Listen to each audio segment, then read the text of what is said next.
What you guys today, we're taking a look at some of the best Windows debloat scripts on the market. First, we're going to be taking a look at Sparkle. Now, Sparkle is a free open source script that you can use to debloat your Windows system. We're going to pitch this up against some other ones here, but as you can see, super easy to navigate and super easy to apply your tweaks to your system. It gives you full granular control of the actual app, which means you can break it down and turn off and turn on exactly what you want on that system. It also prompts you to create a system restore point and also warns you about downloading this script from unknown sources. It also gives you a couple of options on which script to use. Either use the Sparkle debloat script with more control, or you can use Raphire's script. It also gives you full blow for blow what is actually going on, what code is and what it's actually doing, and you can get that on their documents page. So it is a full-on system that you have full control of, and I do like the actual ease of use of this actual software as well. It's got a dark mode on here as well if you prefer to use that, but it does give you full control on what you want to disable and what you don't want to disable. And this is the end result right here. It does a pretty good job at cleaning up the system. Very minimal has been left behind by Sparkle, so a pretty good job all in all. And again, it just depends on what your requirements are when you're running these apps. These are the apps that have been left behind. There's not a lot here at all, but all the essential ones have been left behind, so it's not just ripping out everything. So it's done a pretty good job at that. So that is Sparkle. It's open source and it gets updated on a regular basis. All in all, keep up the good work, because I do believe this is a keeper, and I do believe it's a pretty decent option for people that want a bit more control on what they're removing on the system. It has turned off a lot of stuff, so it saves you having to go through and do all this yourself, and it does save time. For those that are obsessed with utilization and process, you can see 91 processes and we have utilization pretty low. The memory listings are right here. When I click on them, you'll be able to see. I'm not really paying too much attention to this area because I think far too many people do, and it's not really important with modern day computers. A Talon is another one a lot of people talk about. I've had nothing but trouble downloading and running this. Now, the script itself is open source, but its actual application is closed source. You can't see the code inside there. And when you run it, all I do is I get flagged by my antivirus to tell me I have a virus on the system. And this is not good, because if you're going to get this kind of problem, then it's going to turn people away. And yes, a lot of people say it's a false positive and stuff, but without being able to see the code inside the executable, then obviously people are going to worry. There's no prompt for a system restore. I'm not sure if the product is being updated on a regular basis. And also, when it's running in the background, it's not granular. You don't get no control over what it's doing. It's basically just ripping out everything it thinks that it should be ripped out. And the end results weren't that great, if I'm honest. By looking at what we can see here, I'll quickly show you the processes here. We've got 116 here, if that's something that's really important to you. And memory, there is the memory settings right there. So not that great on that part of things. But let's just take a look at the actual system and the apps and see what's left behind as well. The menu system still looks pretty bloated, if I'm honest. It doesn't look like it's as clean as what Sparkle was getting it. So let's go into the app section and take a look at the apps. And there's quite a few apps still left behind here on the system. So not as good as what Sparkle was doing. And yet you're getting all of those issues with the malware alerts and things like that. And this is something that's really going to turn people off. I know people will shout in the comments and say it's a false positive, but at the end of the day, a malware alert is a malware alert, and it will turn people off from downloading it, and they will just walk away and try something else. So next we're going to be going for Win11Debloat. This is by Raphire. I think that's how you pronounce it. Sorry if I butchered your name. But this is another one that's pretty popular, and we're going to go ahead and get this downloaded. It is open source as well. It's very easy to set up. You just go to the main page on GitHub and basically copy this code, open up a terminal window. You do get options when you start up to whether you want to use it headless, basically running in the background, doing all the work for you, or you can get full granular control that we're seeing right here, where you get options to check mark what you want to remove. For instance, you can remove all the default apps and some other apps that are very difficult to remove on other scripts. This makes it pretty easy. So be careful what you're check marking if you don't want to remove certain apps here. I would like to see some red dots here and some amber or green just to let you know how risky it is. For instance, like get help, maybe put a red dot there and tell people the risk, like Microsoft Edge, what the risk is for removing it, Microsoft Store and so on. That there is going to be side effects if you remove these. So I would like to see that implemented in this app rather than just letting people decide for themselves, because some people don't know any better and they'll just check mark everything and then just remove everything, and then it'll end up bricking their OS. At the beginning, I'd have liked to have seen some sort of stop screen to tell you the risks of running scripts on your PC and whether you need to create a system restore point. It does give you some form of warning if you're going to uninstall programs like Microsoft Edge, so that's a good sign right there to let people know the risks. But as you can see, this is the end result. Does a pretty good job. Left a couple of little bits here, nothing too crazy, which take 2 seconds to do. But yeah, I mean, it's done a really pretty good job at cleaning everything. Let's take a look at the app section right here. Pretty much removed a lot of that stuff here, and that's because I did check mark everything just to see how good it was. And again, like I said, you can be more selective on the stuff you're removing, but it did a very good job at removing this and changing a lot of the privacy settings that needed to be changed. The menu system looks very, very clean as well. Again, I'm just going to remove this little pinned shortcut here, and that is pretty much it. So a very good job there from that particular creator. Now, it did warn me about removing Edge and some of the side effects. It said not recommended, so it does warn you to a degree, but I think something on that screen there allowing you to have a bit more control and understand what's going on, like a traffic light system, I think that would be good to allow people to know whether it's green, it should be safe to remove, amber could be a bit risky, and then red, which will be at your own risk, basically. Now, there is the processes here. Again, I'm not too worried about 119 processes. I know a lot of people make a big song and dance about it. There's the memory settings in Task Manager as well for that particular script. Pretty impressive as well. Lowering the process number is not that difficult to do, if I'm honest. Let's take a look at Chris Titus Tech's WinUtil. It's been around for a while. It's a fan favorite. It is open source. And again, Chris is constantly doing updates on this particular tool. Now, WinUtil is fully open source. It's publicly available on GitHub, and you can look at all the code. You can even edit the code and contribute and modify it, whatever you want to do here. It is a pretty easy app to use. You just click on standard here, and you can check mark some extra ones here if you wanted to do that. And there's a little question marks next to these to give you some more information. There's an advanced tweaks with caution on them.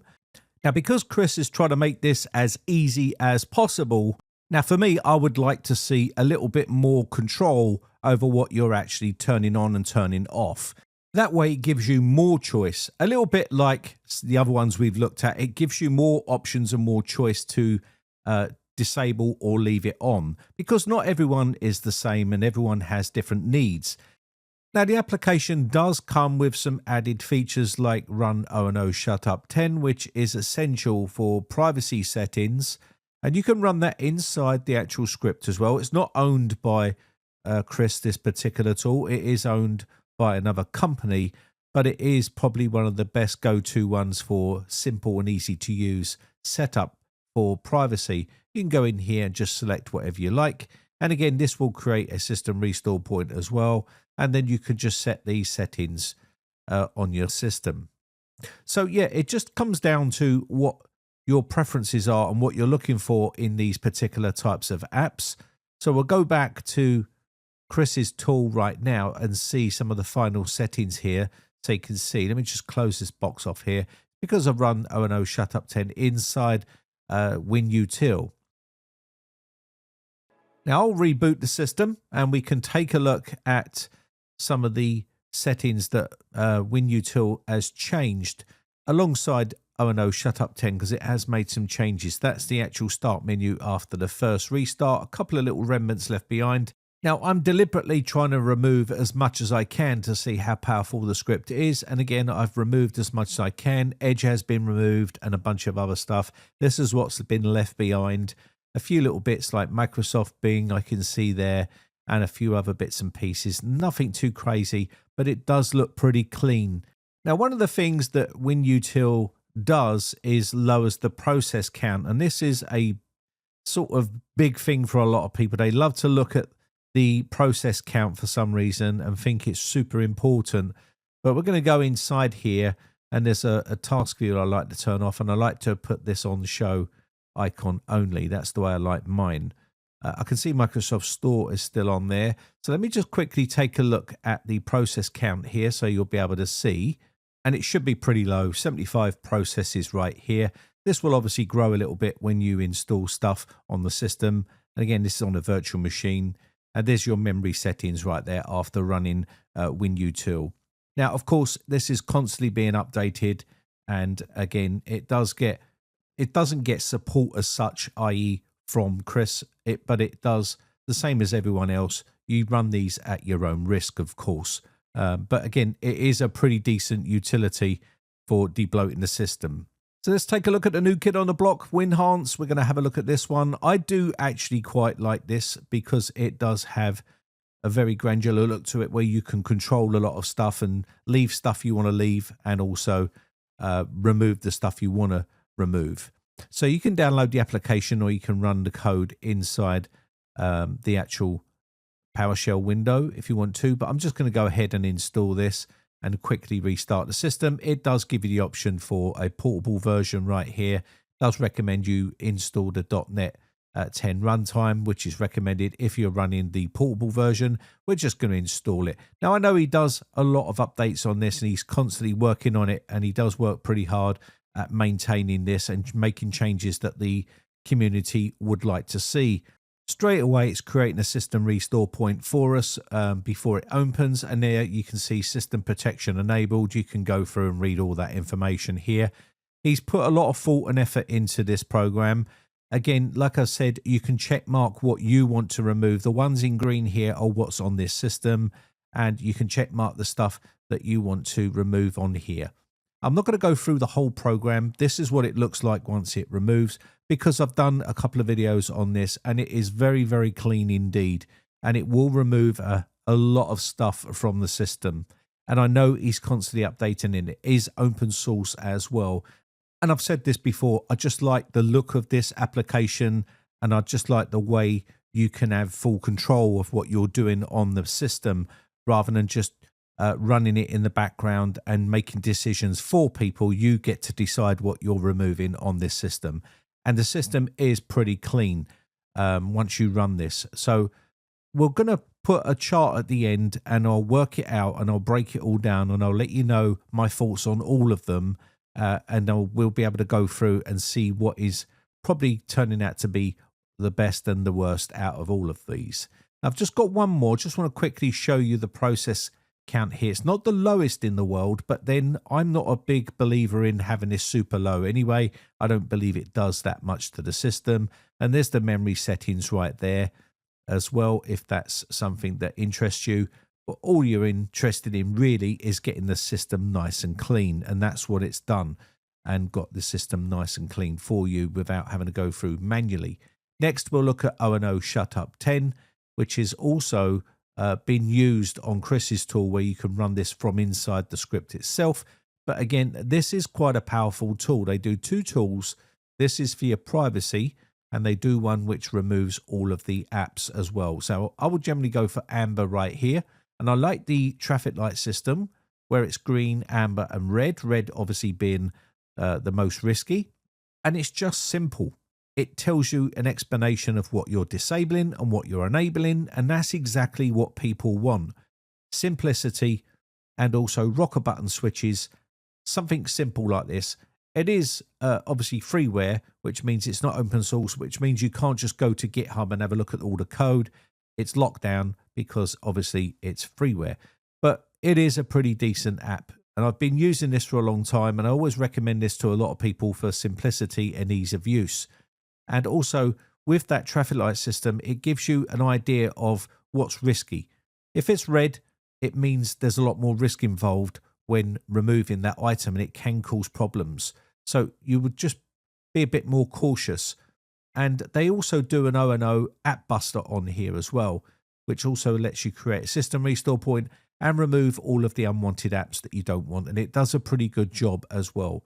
So I'll try and do as much as I can here to see what it can actually remove and try to get the system nice and clean. This is what we ended up with right here. I'm just going to toggle off that task view right there.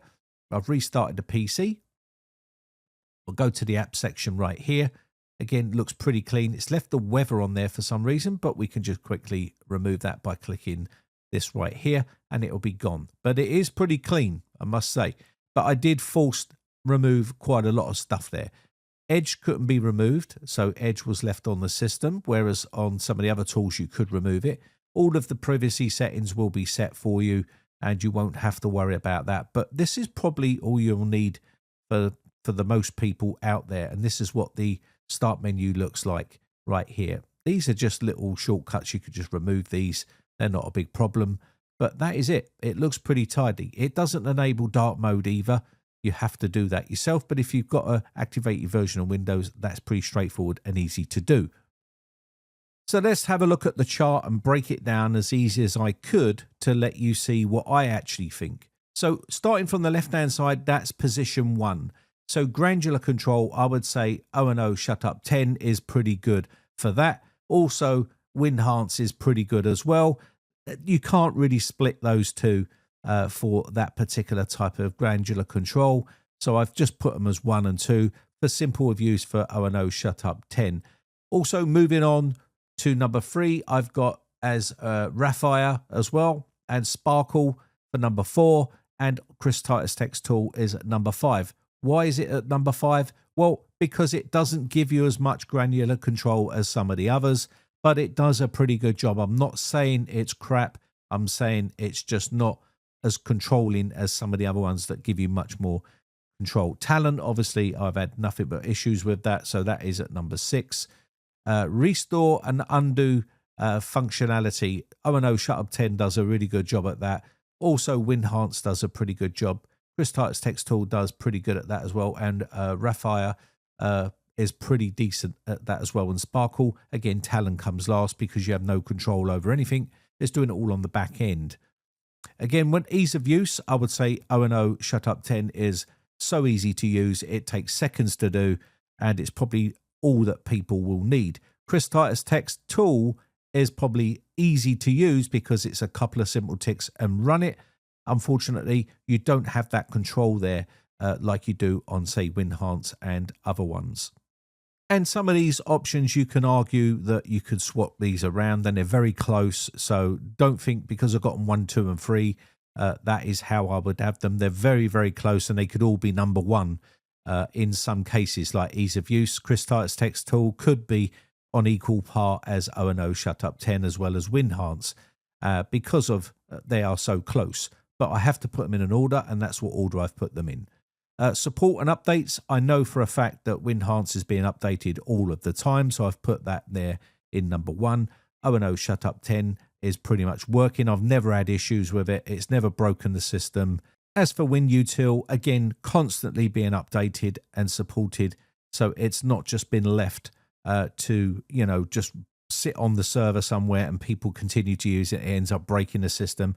Chris is constantly working on that program all the time with some other creators as well that are working on it to keep it updated and keep the changes coming for when Microsoft make changes to their operating system. I'm pretty sure that Sparkle and Raphire are updating theirs as well. Talon, I'm not so sure because obviously it doesn't seem to have budged from the first time I tested it many moons ago when it was causing problems then. So he hasn't fixed that issue, and that's why I've got it at number 6.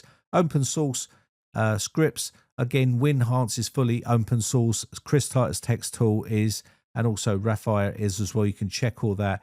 And Sparkle and O&O ShutUp10 is not open source, and neither is Talon. They are closed. The script might be for Talon, but the actual program itself is not. Overall results, I would say Winhance, O&O ShutUp10 and Raphire and Chris Titus Text Tool are pretty close, same as Sparkle. I would put them all pretty close to each other. You're just talking minimal margins of results, really. Any of these would be a good option for you, but I've got them in an order just like this. You can shuffle these around how you like. It really doesn't matter to me. Talon would obviously stay at 6 because of those issues. But other than that, all of the other things I see there with no problems downloading, installing, running it, and making changes on that system. If I was forced to put them in an order, it would simply be probably O&O ShutUp10 first because of the simple use factor and also the app removing. It's good enough for most people and it doesn't break the system. I've never had an issue with it and it's constantly being updated. Winhance I would probably have as second, and then obviously it's a toss-up between Raphire, CTT and also Sparkle. Either one of those would be fine for me for third. Now, I know a lot of people would probably put WinUtil first, and that's just because it's so popular and it's just become such a popular option for people. But that's up to you. That's how I would have my choices for the pick of my 3. And that's it. There's no hate involved there at all. You just choose whatever you want to use on your PC. Your PC, you choose what you want to run on it. And that's pretty much as simple as I can put it. Talon, I wouldn't recommend whatsoever. And the reason why is because that malware signal right there, probably a false positive, but it needs to be addressed. And I can't recommend programs that are being flagged by anti-malware programs because it's just too much of a risk factor. And again, that is probably why it's come 6th in all of the tests. Again, you can choose whatever you want for your system. It doesn't really matter to me, but that's what my recommendations would be. If I was doing a fresh install of Windows, I would use an unattended XML file for the installation, and I wouldn't have to use these applications. Also, another thing I would do is if I was at the desktop myself, what I do on my own computer is use Group Policy Editor. That's what I use on my system. And a lot of those settings are set in stone and they don't get reverted back when you update Windows. Anyway, that's going to be about it. I hope you all have a lovely weekend. Let me know your thoughts in the comments section down below. If we have 3 or 4 or 5 more other options available, let me know what they are in the comments section down below and we can do another comparison with those and maybe we can come out with an overall winner for all of them in another video. Anyway, that said, my name has been Brian from briteccomputers.co.uk. Big shout out to my YouTube members. I appreciate the support and I shall catch you in the next video. Bye for now.